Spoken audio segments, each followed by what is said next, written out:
الكريم أعوذ بالله من الشيطان الرجيم بسم الله الرحمن الرحيم لله ملك السماوات والأرض يخلق ما يشاء يهب لمن يشاء إناثا ويهب لمن يشاء الذكور۔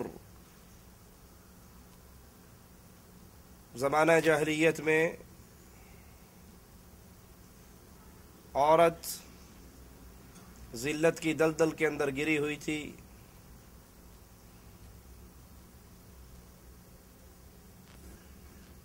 اس کی عزت، اس کی شان، اس کا مقام جتنا اسلام نے بلند کیا ہے، اس سے پہلے اس کی مثال نہیں ملتی تھی۔ حالت یہاں تک پہنچی ہوئی کہ اگر کسی کے گھر میں بیٹی پیدا ہو جاتی تو شرم کے مارے اپنے چہرے کو چھپا لیتا تھا، اپنی بیٹیوں کو زندہ درگور کر دیا کرتے تھے۔ ایک شخص آیا تھا امام الانبیاء، امام کائنات محمد کریم صلی اللہ علیہ وسلم کے پاس اسلام لانے کے لیے۔ اس نے اپنے ہاتھ کو بیعت کے لیے آگے بڑھایا اور پھر ہاتھ کو پیچھے کھینچ لیا۔ رسول کریم صلی اللہ علیہ وسلم اس سے پوچھتے ہیں، تو ایمان لانے کے لیے تو نے ہاتھ آگے بڑھایا تھا بیعت کے لیے، پھر پیچھے کیوں کیا؟ وہ کہنے لگا، میں مسلمان تو ہونا چاہتا ہوں لیکن میری ایک شرط ہے، اور وہ شرط یہ ہے کہ میں نے بہت بڑا گناہ کیا ہے، بہت بڑا پاپ کیا ہے، اگر میرا یہ گناہ معاف ہو جائے پھر میں ایمان لے کر آتا ہوں۔ اور وہ گناہ کیا ہے؟ میں نے اپنی کئی بیٹیوں کو اپنے ہاتھ سے زندہ زمین میں دفن کر دیا۔ آخری بیٹی کا قصہ سناتا ہے، میں سفر پر تھا، میرے گھر بیٹی پیدا ہوئی۔ میری بیوی نے سوچا جیسے اس نے پہلی بچیوں کو مارا ہے اس کو بھی مار دے گا۔ اس نے اس بچی کو پڑوس میں کسی کے گھر بھجوا دیا۔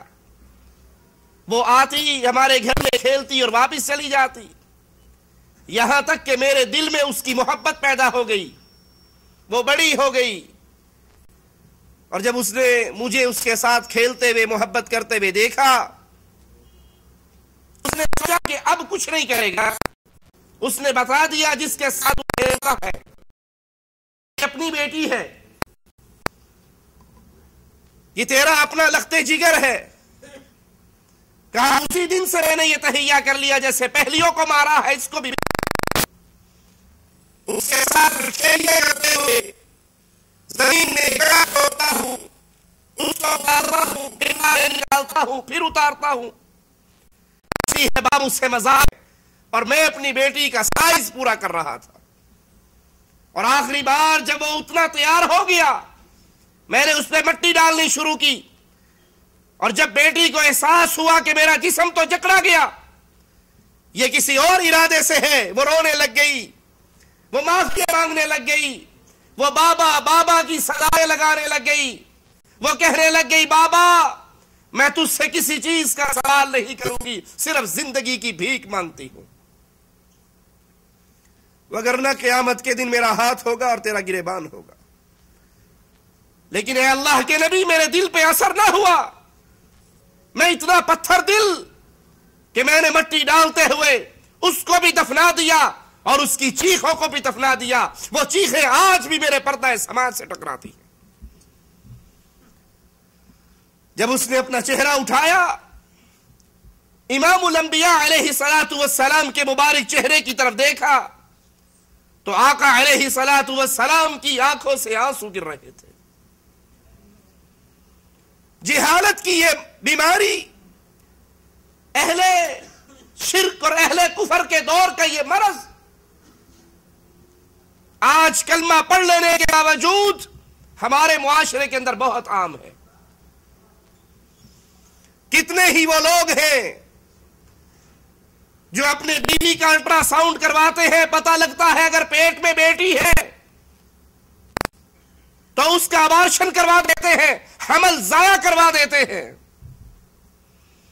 کتنے ہی بے وقوف وہ نوجوان ہیں جنہوں نے اپنی بیویوں کو 2 یا 3 بیٹیوں کے پیدا ہونے کے جرم میں طلاق دے دی. کتنے ہی وہ گھرانے اجڑ گئے جس گھر کے اجڑنے کا ایک سبب تیرے گھر میں بیوی نے بیٹی کیوں پیدا کی ہے. کتنی وہ ظالم ساس ہے جو اپنے بیٹے کے گھر کو اجاڑ دیتی ہے, اس کو طلاق دینے پہ مجبور کرتی ہے کہ پہلی بیٹی ہوئی, دوسری بیٹی ہوئی, تیسری بیٹی ہوئی, اور وہ نہیں سمجھتی کہ یہ بیٹیاں دینا, یہ بیٹے دینا بیوی کا کام تو نہیں ہے. یہ عورت کے اختیار میں تو نہیں کہ وہ اپنے پیٹ سے بیٹی نکالے یا بیٹا.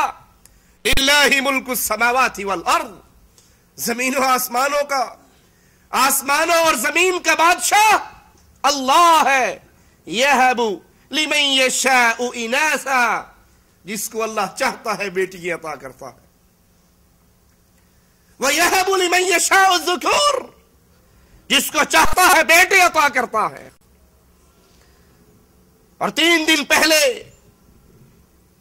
ہمارے معاشرے سے ایک ٹیلی فون مجھے آیا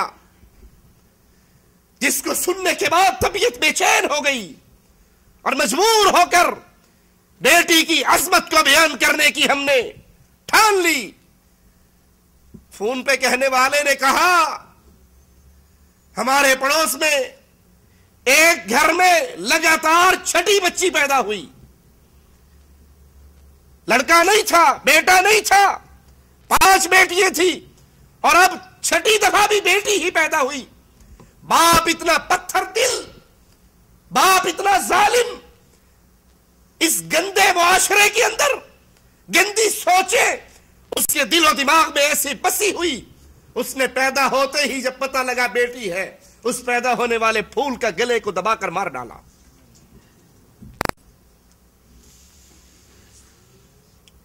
لیکن ان بطش ربک لشدید, یہ جرم کرنے والوں, بیٹی پیدا ہونے پر اپنی بیوی کو طلاق دینے والوں, اپنی بہو کو طلاق دلوانے والیوں, اپنے بچوں کو مار دینے والوں, گھروں کو برباد کر لینے والوں, ان بطش ربک لشدید, تم جو چاہتے ہو کر گزرو, لیکن بھولنا نہ کہ رب کی پکڑ بڑی سخت ہوا کرتی ہے.